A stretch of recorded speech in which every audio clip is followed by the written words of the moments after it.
Hello दोस्तों, नमस्कार, सुप्रभात। आप सभी को मेरा प्यार भरा नमस्कार।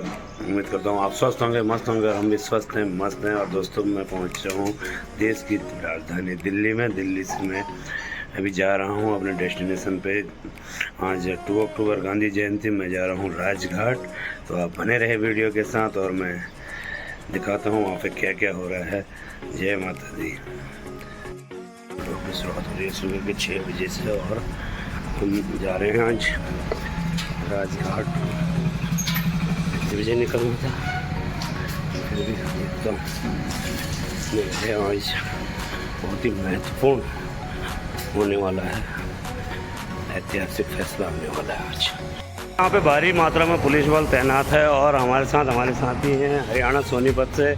इन्हें भी रोक दिया है, मुझे भी रोक दिया है और 9:30 बजे तक अभी कोई एंट्री नहीं मिल रही है। जो हमारे राष्ट्रीय संयोजक हैं मदन लाल आज़ाद जी, उनको भी स्पेशल सेल ने उठा लिया है और वो पहुंच चुके हैं डीसीपी कार्यालय जो है यहाँ पे कमला मार्केट में। तो आप बने रहे, आज ही हम कुछ देर में मिलते हैं आपको राजघाट में। आप देख सकते हैं लगातार राजा जी के क्षेत्र में लोग खड़े हो चुके हैं। मेरा पूरा धांधला मैदान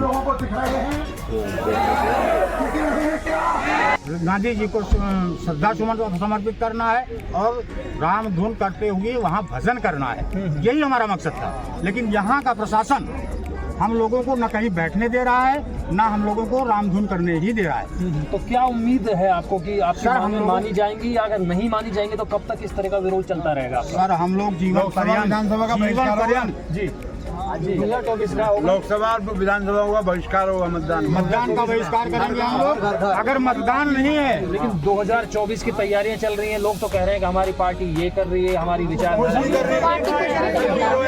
ग्राउंड पे जाके देखो, 40 करोड़ बहुत होता है सर। वो देख सकते हैं रोड पे निकल चुकी है जनता, पूरी तरह से रोड जाम है। देख सकते हैं आप कि बहुत ही ज़्यादा संख्या में यहाँ पे हजारों की तादाद में लोग हैं।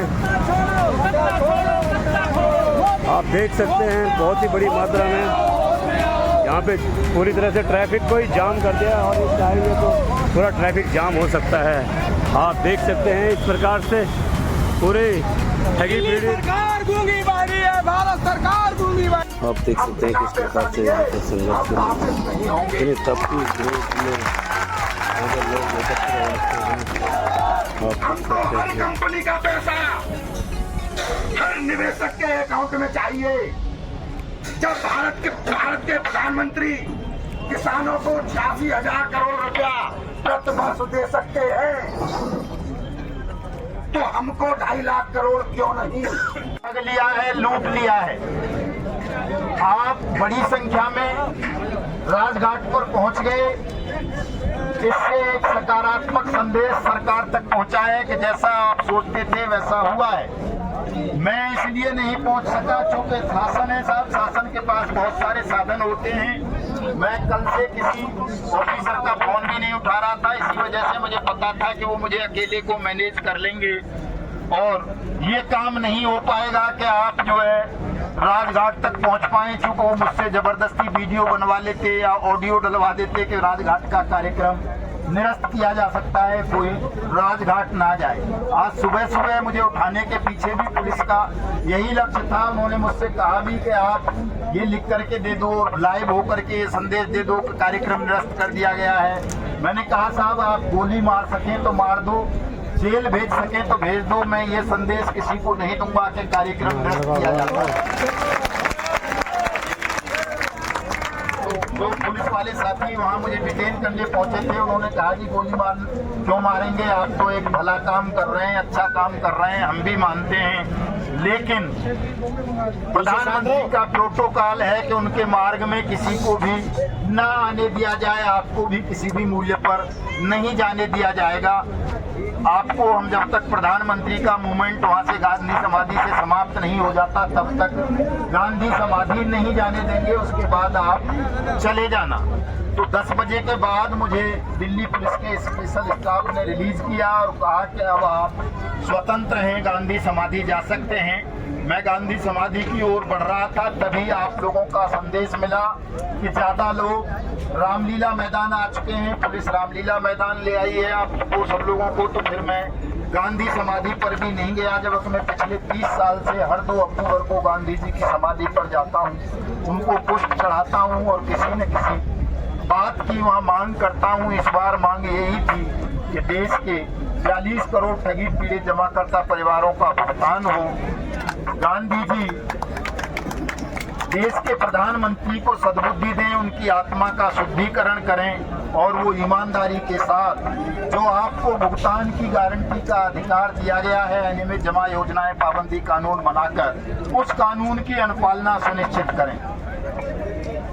पुलिस ऑफिसर्स ने मुझे ये भी कहा कि साहब कहीं ज्ञापन देना है तो ज्ञापन दिलवा देते हैं, आपका कोई किसी से मिलना है तो मुलाकात करवा देते हैं। तो मैंने साफ साफ उनको कह दिया कि मुझे न कोई ज्ञापन देना है, न किसी से मुलाकात करने की लालसा मेरे मन में कभी रहती है। मेरा काम इतना सा है कि प्रधानमंत्री या उनका जो भी ट्विटर हैंडल संभालते हैं वो केवल एक ट्वीट कर दें पीएमओ की ओर से देश के तमाम चीफ सेक्रेटरीज को टैग करते हुए कि भाई हर राज्य में अनियमित जमा योजनाएं पाबंदी कानून 2019 के अनुसार भुगतान पटलों की स्थापना हो और जो भी लोग आवेदन करें अपने भुगतान का, उनका पैसा उनको वापस हो और जो भी पैसा ईडी या सेबी या सीबीआई के माध्यम से सेंट्रल गवर्नमेंट ने आप लोगों का ठग कंपनीज पर बैन लगाते हुए जब्त किया है, उस पैसे को सेंट्रल स्टेट को रिलीज कर दे।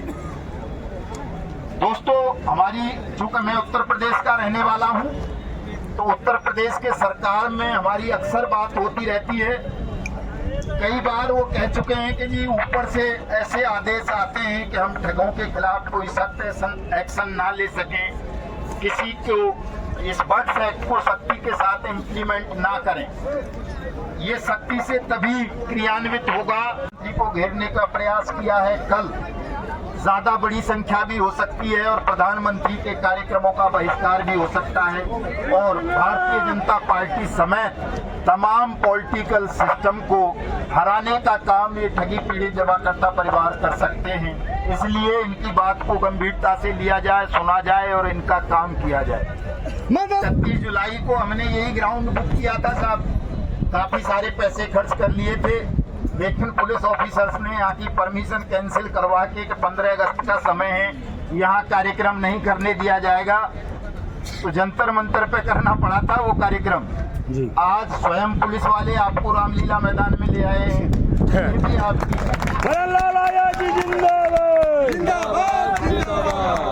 आपका तो मैं जो हमेशा कहता हूँ कि चाहे राष्ट्रपति हो, प्रधानमंत्री हो, कोई एसपी हो, डीएम हो, जज हो, ये सब आपके नौकर हैं और आप देश के मालिक हैं, स्वामी हैं। लेकिन यहाँ उल्टी गंगा बह रही है दोस्तों, और वो जो उल्टी गंगा बहने का कारण था ये था केवल हम डरे हुए लोग थे, भयभीत थे। हमने जैसे जैसे इस अभियान को चलाया, देश में लाखों करोड़ों लोग भयमुक्त हुए हैं। आप सब जानते हो, चाहे यूपी हो, उत्तराखंड हो, हरियाणा हो, बिहार हो, झारखंड हो, छत्तीसगढ़ हो, एमपी हो, राजस्थान हो, महाराष्ट्र हो, कर्नाटक हो, उड़ीसा हो, दिल्ली हो, पंजाब और भी कई राज्यों में, लगभग 19 राज्यों में इस कानून के अंतर्गत नोटिफिकेशन जारी हो चुके हैं। आइए, उत्तराखंड से अकेले आया हूँ मैं, का आपकी पूरी टीम का स्वागत है भाई साहब। कष्ट के लिए खेद है, आपको काफी लंबे समय तक डिटेन करके रखा गया। लागू करो। तो दोस्तों, आप देख सकते हैं लगातार यहाँ पे इन लोगों को पुलिस ले गई थी उठा के और अब छोड़ दिया गया है। यहाँ पे अभी मदन लाल आज़ाद जी जो हमारे राष्ट्रीय संयोजक हैं, संस्थापक हैं, वो यहाँ पे उनका स्पीच चल रहा है, लेकिन बीच में जो साथी हमारे पुलिस यहाँ से पुलिस प्रशासन उठा के ले गई थी वो अब आ चुके हैं। तो बहुत ज़बरदस्त यहाँ पे जोश से भरे हुए हैं सभी साथी। जिंदाबाद जिंदाबाद।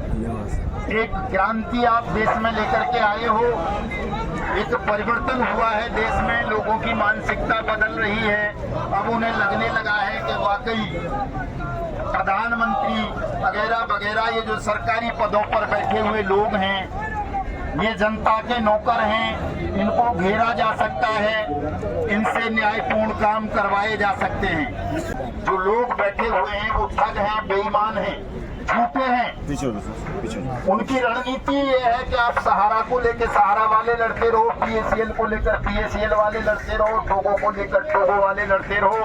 बर्ड्स एक्ट की बात मत करो, जो भुगतान की गारंटी का अधिकार दिया गया है उसकी बात मत करो। आपको इस साजिश को समझना है और इस साजिश को विफल करना है सरकार की को। एक भाई पीछे से कह रहे हैं साहब वो 17,000 से 19,000 हो गया है, एक कह रहे हैं साहब वो पोर्टल पे आवेदन कैंसिल हो गए। अरे भले आदमी आग लगने दो पोर्टल को और आग लगने दो सेबी को। कोई भी पोर्टल और सेबी साबी के भरोसे ना रहे। हिंदुस्तान में अगर किसी पीड़ित का भुगतान होगा ठगी पीड़ित जमाकर्ता परिवारों का तो वो अनियमित जमा योजनाएं पाबंदी कानून 2019 के अकॉर्डिंग होगा। इस कानून से ही होना है और कोई रास्ता दुनिया में हिंदुस्तान में ऐसा नहीं है जिससे आपका भुगतान हो सके। और रास्ते होते तो और रास्ता अगर कोई होता है वो पद तमाम पदों से ऊंचा है, मुझे पता है। आज नहीं तो कल प्रधानमंत्री को जिस रास्ते से मैं गुजरूंगा आप लोगों को साथ लेकर के उस रास्ते की मिट्टी को भी अपने मस्तिष्क पर लेना होगा। मैं जान गया हूँ बहुत सारी चीजों को बहुत अच्छी तरह से। 1 साल 1 महीने से ज्यादा हो गया मुझे घूमते घूमते पूरा देश। मुझे पता है कोई मेरी मौत नहीं कर सकेगा, कोई मुझे मार नहीं पाएगा, क्योंकि करोड़ों लोगों की दुआ, करोड़ों लोगों का प्रेम, करोड़ों लोगों की उम्मीदें मेरे साथ जुड़ी हुई हैं। आप गरीब हैं, मजदूर हैं, विवश हैं, पीड़ित हैं, आपको इतनी बुरी तरह से ठग लिया गया है। एक ईमानदारी से संकल्प ले लो साहब आप। मैं कोई निराला व्यक्ति नहीं हूँ, मुझे भी आप सबने बनाया है भगवान, अवतार, मसीहा, नेता नहीं गिरूंगा। तो जब आपकी शक्ति से मैं बन गया हूँ तो आप अपनी शक्ति का अपने लिए इस्तेमाल करोगे तो आप भी स्वयं मदन लाल आजाद बन सकते हो। मदन लाल आजाद से भी ज्यादा ताकत